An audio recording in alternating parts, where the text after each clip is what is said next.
High மக்களே, வணக்கம். இன்றைக்கி நம்ம பார்க்க போகிறது சிம்பிளான ஒரு எக் ரைஸ் தான். அதுக்கு நம்ம ஃபஸ்ட்டு கடாயை வச்சுட்டு கடாய் சூடாகிட்டு இருக்கும் நம்ம எண்ணெய் ஊற்றிக்கலாம். இது இங்கே பெங்களூரில் ரோட் சைட் கடையில் ரொம்ப ஃபேமஸான டிஷ்ஷு தான்.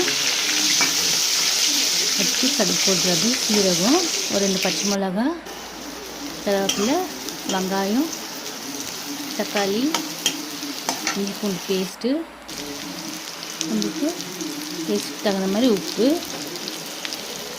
மஞ்சள் பொடி, கொஞ்சோண்டு மிளகாத்தூள், ஏன்னா நம்ம பச்சை மிளகாவும் போட்டிருக்கோம், பெப்பர் பவுட்ரு கொஞ்சம் போட்டு நல்லா மிக்ஸ் பண்ணிட்டு ஒரு 5 முட்டை எடுத்திருக்கேன். முட்டை நல்லா ஒடிச்சு ஊற்றி கை விடாமல் நல்லா மிக்ஸ் பண்ணின்னே இருக்கணும்.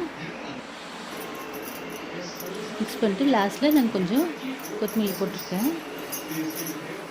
பாருங்க, இப்போது அடி பிடிக்காமல் நல்லா மிக்ஸ் பண்ணலாம். நம்ம நல்லா அது கெட்டியாக பிடியாக வர வரைக்கும் இப்போ சுட சுட வச்ச சாதம் எடுத்து வச்சுருக்கேன்.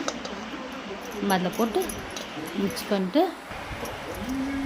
சைட் டிஷ்ஷை நம்ம எது வேணாலும் வச்சு சாப்பிட்லாம். ரொம்ப நல்லாயிருக்கும். பசங்க டிஃபனுக்கு கொடுக்கலாம். எனக்கு இந்த வீடியோ பிடிச்சிங்க லைக் பண்ணுங்கள், ஷேர் பண்ணுங்கள், சப்ஸ்கிரைப் பண்ணுங்கள். தேங்க்யூ. இதில் நம்ம சாஸ் போட்டு சாப்பிட்லாம், இல்லை அப்படியே கூட சாப்பிட்லாம். பாய். நெக்ஸ்ட் வீடியோவில் பார்க்கலாம்.